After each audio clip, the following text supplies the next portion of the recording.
Disinilah Kiai Haji Ma'ruf Amin ini masuk untuk menyejukkan, mengademkan situasi memanas. Beliau tidak ikut juga jadi pemain, tapi beliau jadi penjaga adab. Ini yang saya sangat apresiasikan, penghormatan setinggi-tingginya kepada Kiai Haji Ma'ruf Amin yang telah memberikan sebuah pernyataan yang sangat luar biasa untuk memberikan jalan tengah, memberikan sebuah pilihan netral di dalam menyelesaikan konflik PBN. Dan ini penting, karena beliau ini adalah mustasyarnya PBN, mantan Roy Saam, mantan Ketua MUI, dan mantan Wakil Presiden yang kita tahu sebelumnya. Tapi tetap memilih sikap diam yang bersuara, ya, memilih sikap yang diam, yang bersuara. Ya, diam dari berpihak, tapi bersuara untuk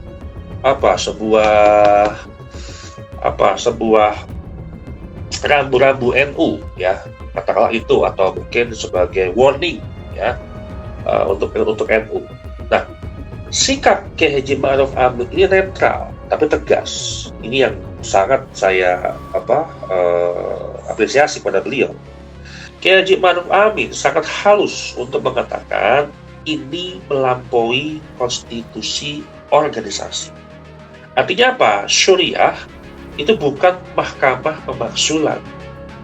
Tidak boleh memecat ketum tanpa muktamar luar biasa. Jadi ini konsisten dengan hasil forum sesepuh NU. Nah, jika ketum bisa dimakzulkan tanpa mekanisme, ya besok Roy Saam juga bisa dipecat tanpa mekanisme. Artinya apa? Organisasi masuk dalam mode balas dendam. Ini yang ditakutkan oleh Kiai Haji Ma'ruf Amin. Ya bisa saja Roy Saam juga dituntut mundur, ya kubunya Tanfiziyah melakukan hal yang sama dengan apa dilakukan Suriah kepada Tanfiziyah, kan?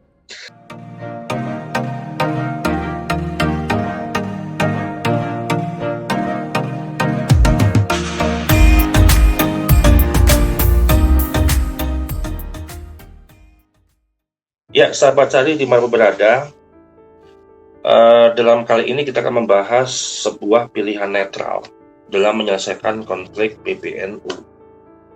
Dan kita akan membaca dan kita akan menanggapi sikap daripada Kiai Haji Ma'ruf Amin di dalam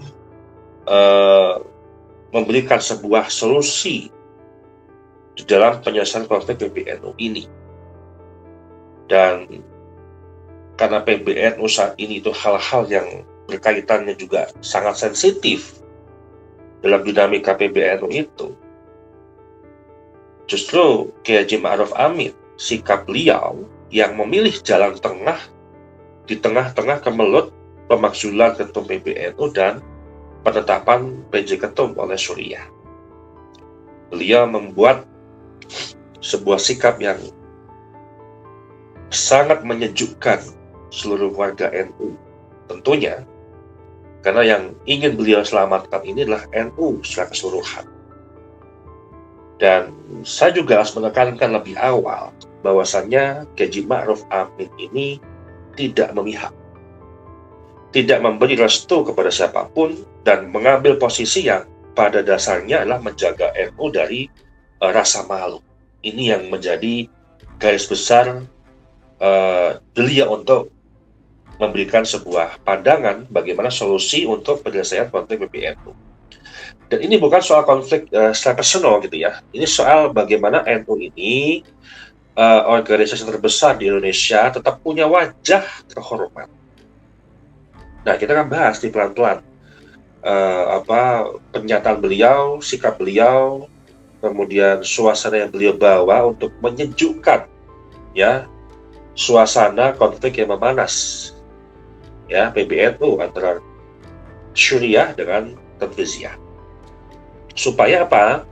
Supaya publik bisa melihat apa sebenarnya sedang diperjuangkan. Bukan kekuasaan, yang diperjuangkan adalah kehormatan NU. Nah, yang pertama yang kita bahas adalah kemelut PBNU. Dalam konteks kemelut PBNU ini, pertama kita mendudukan konteksnya dulu ya. Yang terjadi adalah Rois A menganggap ketum melakukan kesalahan administratif, bahkan serius. Oke. Kemudian Suriah melakukan rapat dan memutuskan pemaksulan. Setelah itu, pleno menunjuk PJ Ketum Kiai Haji Zulfa Mustafa. Dan publik itu langsung ramai, langsung bereaksi gitu ya. Apakah ini sah? Apakah ini tradisi NU? Apa dasar hukumnya? Dan seterusnya. Nah, disinilah Kiai Haji Ma'ruf Amin ini masuk untuk menyejukkan, mengademkan situasi memanas. Beliau tidak ikut juga jadi pemain, tapi beliau jadi penjaga adat. Ini yang saya sangat apresiasikan, penghormatan setinggi-tingginya kepada Kiai Haji Ma'ruf Amin yang telah memberikan sebuah pernyataan yang sangat luar biasa untuk memberikan jalan tengah, memberikan sebuah pilihan netral di dalam menyelesaikan konflik PBN. Dan ini penting, karena beliau ini adalah mustasyarnya PBN, mantan Rois Am, mantan Ketua MUI, dan mantan Wakil Presiden yang kita tahu sebelumnya. Tapi tetap memilih sikap diam yang bersuara. Ya. Memilih sikap yang diam, yang bersuara. Ya, diam dari berpihak, tapi bersuara untuk sebuah rambu-rambu NU, ya, katakanlah itu, atau mungkin sebagai warning, ya, untuk NU. Nah, sikap Kiai Haji Ma'ruf Amin ini netral tapi tegas. Ini yang sangat saya apresiasi pada beliau. Nah, ada beberapa wawancara atau beberapa pernyataan beliau, Kiai Haji Ma'ruf Amin menegaskan ada 4 poin besar yang beliau sampaikan. Yang pertama, pemaksulan ketum tidak sesuai dengan ADART. Nah, beliau sampaikan, dalam sejarah NU tidak ada tradisi pemaksulan ketum. Dan ini benar. NU itu organisasi besar. Tentunya ketika ada pemakzulan itu bukan sebuah budaya atau tradisi yang turun-temurun, karena gak ada sejarahnya. Ini sejarah pertama kali. Karena apa? Itu akan cenderung melukai kehormatan. Ya siapa sih kalau misalkan ada pemaksulan, dipecat secara umum, ya, publik melihat, publik menyorot, bagaimana tidak melukai kehormatan. Siapapun itu orangnya sebenarnya. Ya. Kita tidak membahas itu, siapapun orangnya. Ketika kita ada pemaksulan, menurut beliau gitu ya, melukai kehormatan, merusak stabilitas dan membuka pintu dendam. Ini yang beliau tidak inginkan ketika pemaksulan itu terjadi. Nah, disinilah garis merahnya. Yang kedua, kesalahan ketum itu harus diuji, bukan divonis secara sepihak. Nah, beliau, Kiai Haji Ma'ruf Amin, menyadari ada isu kesalahan. Tapi beliau juga bilang, harus diuji, harus ditabayunkan. Ya. Keputusan itu harus berdiri di atas bukti, bukan asumsi. Nah, ini adalah sebuah seruan yang ingin mengajak Rois Am untuk melakukan itu. Yang kemudian ketiga, Suriah tidak boleh melampaui kewenangan. Nah, ini unik. Kiai Haji Ma'ruf Amin sangat halus untuk mengatakan ini melampaui konstitusi organisasi. Artinya apa? Suriah itu bukan mahkamah pemaksulan. Tidak boleh memecat ketum tanpa muktamar luar biasa. Jadi ini konsisten dengan hasil forum sesepuh NU. Nah, kemudian keempat, jalan keluar harus menjaga martabat. Ini poin yang paling penting. Beliau berkata, kita jangan memalukan NU. Kiai Haji Ma'ruf lebih memilih NU itu dipulihkan kehormatannya daripada dimenangkan oleh salah satu kubu. Oke lah, dari kemarin tanggal 20 sampai awal kemarin tanggal 1, 2 sampai tanggal 6 Desember, ini kan masih berbicara kubu-kubuan. Ayo sekarang kita melihat NU ini untuk menjadi lebih besar. Kita selamatkan NU ya. NU yang selama ini yang kita cintai itu harus betul-betul sehat, dipulihkan. Inilah yang menjadi poin penting Haji Ma'ruf Amin untuk memilih NU, dipulihkan terlebih dahulu kehormatannya daripada berbicara masalah sah atau tidak sah, ARD atau bukan, ya, PJ ketum dan ketum sah. Ini yang masyarakat terjebak terhadap dualisme itu, sehingga fokus untuk memulihkan NU-nya itu hilang.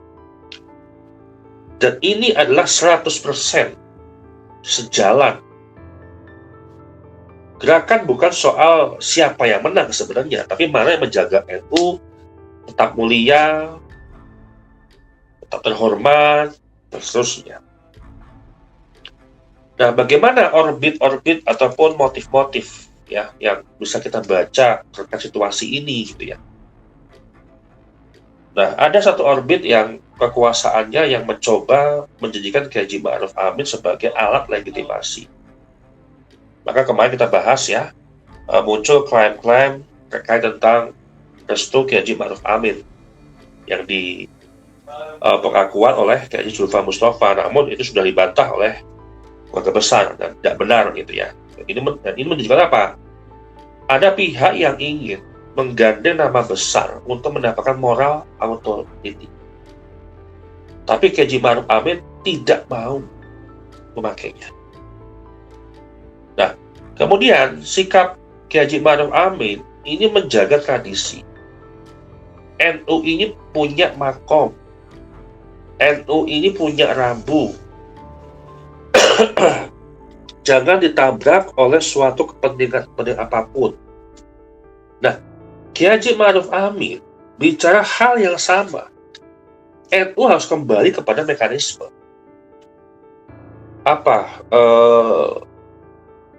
Tidak perlu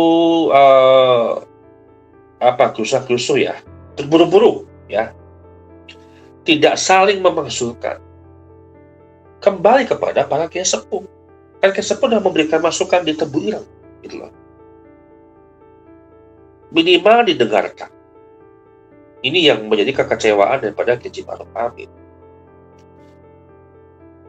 Kemudian Haji Ma'ruf Amin menjaga NU dari kolonisasi narasi. Tentu teman-teman masih ingat salah satu tugas gerakan anti hegemoni Ba'alawi adalah mengembalikan NU pada otentisitas pribumi. Ya, tugas kita untuk memberikan pemahaman ke publik anti hegemoni Ba'alawi. Jadikan NU ya yang kembali kepada pribumi Nusantara, dan jangan jadikan NU sebagai alat legitimasi garis keturunan. Jangan jadikan NU panggung daur ulang klaim nasab dan seterusnya. Tapi arahnya pun jelas, menjaga NU dari perebutan legitimasi melalui narasi genealogis manapun. Ini harus kita tegaskan. Ya, jangan sampai terpengaruh terhadap doktrinasi dari sebuah kelompok gitu ya. Kemudian bagaimana pembacaan secara struktural ya. Ini adalah sebuah kalau kita bicara rentetan dampak lah ya, dampak yang terjadi selama ini gitu ya. Dan Haji Ma'ruf Amin sudah membicarakan itu dan memberikan sebuah pemahaman bahwasanya beberapa menyebut terkait tentang bahaya besar ya, bahaya terbesar dalam konflik ini yang menjadi sebuah rentetan dampak. Yang pertama, konflik ini bisa beranak pinang ya. Artinya apa? Jika ketum bisa dimakzulkan tanpa mekanisme, ya besok Rois Am juga bisa dipecat tanpa mekanisme. Artinya apa? Organisasi masuk dalam mode balas dendam. Ini yang apa yang ditakutkan oleh Haji Ma'ruf Amin. Ya bisa saja Rois Am juga dituntut mundur, ya kubunya Tarmiziyah melakukan hal yang sama dengan apa dilakukan Suriah kepada Tarmiziyah.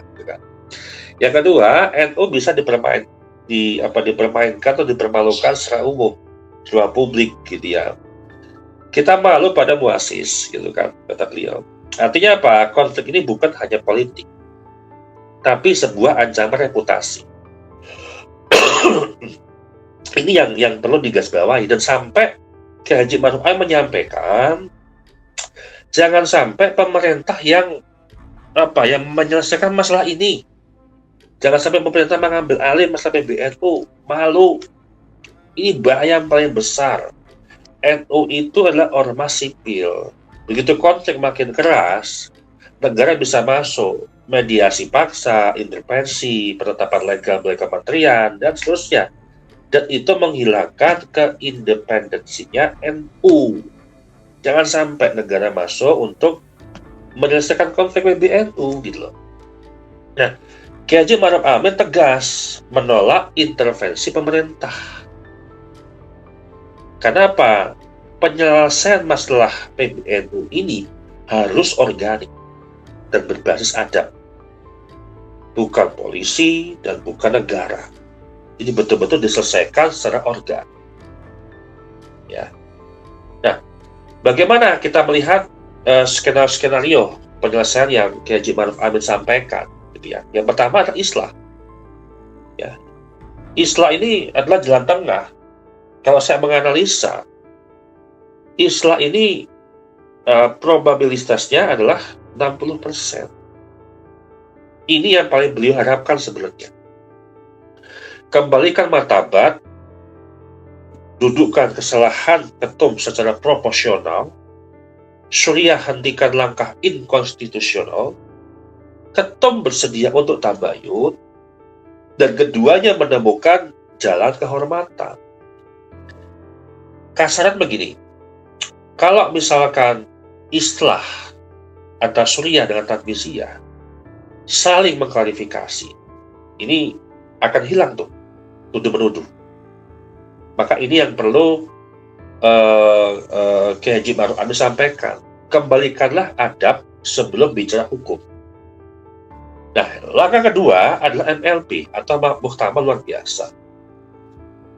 Jika kesalahan ketum dianggap serius, fatal katakanlah, maka penyelesaian harus melalui mekanisme, bukan pemakzulan langsung, tapi forum resmi.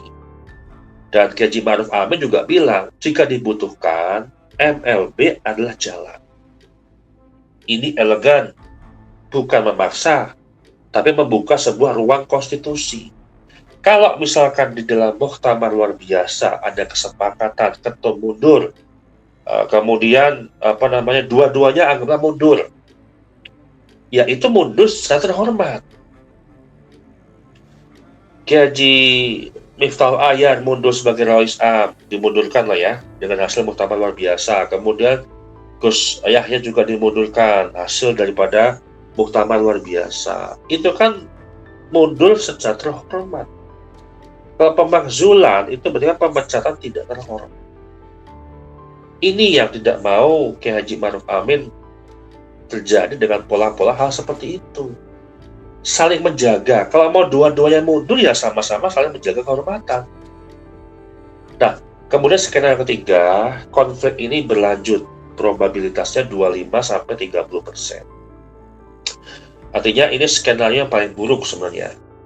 Saling pemakzulan, yang tadi saya bilang, Suriah bisa memakzulkan Tanfid juga bisa memakzulkan Suriah. Jadi efek balas dendam. Kemudian saling klaim legitimasi. Ya, saling mengadu ke pemerintah. NU terjebak oleh drama, rakyat bingung, warga NU bingung, ya kan, dengan hal seperti itu. Ada PJ Ketum, ada Ketum Sah, ada ART, dan seterusnya. Nah, kemudian yang paling parah nantinya habaib masuk narasinya, itu yang berat. Dan kemudian media memelintir dengan isu nasab. Nah, Kiai Haji Ma'ruf Amin ingin skenario ini dicegah dengan segala cara sebenarnya. Dan ini yang beliau fokuskan terhadap penyelesaian apa yang terbaik untuk NU. Dan publik harus tahu, NU bukan sedang pecah. Yang pecah adalah elit PBNU, bukan jamaahnya. Dan publik juga harus tahu, ya kan, bahwa Kiai Haji Ma'ruf Amin tidak mendukung siapapun. Beliau netral demi kehormatan NU. Dan publik juga harus tahu bagaimana memahami bahwa tidak boleh ada penyalahgunaan nama ulama besar untuk sebagai legitimasi. Dan juga publik harus tahu, memahami bahwa narasi-narasi genealogis termasuk kelompok Ba'alawi tidak boleh menjadikan NU sebagai alat pembenaran sejarah. Nah, ini yang harus kita hindari, ya. Dan ini membuka sebuah perspektif yang besar bahwa konflik PBNU ini membuka beberapa hal yang kita bisa lihat celahnya makin besar, ya. Yang pertama, ada kelompok yang ingin mempertahankan hegemoni lama. Ada kelompok lain yang ingin membersihkan NU dari glorifikasi sesat. Dan ada para kiai sepuh yang ingin mengembalikan NU ke adabnya. Dan Kiai Haji Ma'ruf Amin tidak mau PBNU menjadi alat kekuasaan. NU diperalat kelompok-kelompok genealogis. Ulama besar dijadikan tameng. Tradisi dilanggar demi ambisi politik, dan seterusnya. Dan beliau ingin menjaga NU dari kehilangan dirinya sendiri. Dan kesimpulan yang bisa saya sampaikan kepada teman-teman semuanya, beliau yang disampaikan Kiai Haji Ma'ruf Amin ini harus dipahami sebagai sinyal moral. Beliau bukan membela secara individu, yang beliau bela itulah adab, bukan bela atau menolak ketum, ya, bukan memusuhi syuriah. Beliau ingin NU berjalan sesuai dengan jalur atau sesuai dengan jalan leluhur para pendiri NU sebelumnya, dan sesuai dengan apa yang terjadi secara turun-temurun, gitu ya. Dan tugas kita ya melanjutkan hal itu, melanjutkan perjuangan, melanjutkan kebaikan, ya, bisa diperjuangkan dalam NU ini, gitu ya. Dimana menegakkan adab, menjaga konstitusi, kemudian menghentikan glorifikasi genealogis, menjaga NU tetap otentik dan terhormat. Semoga Allah SWT menjaga NU dari sebuah kerusakan. Demikian dari saya. Terima kasih.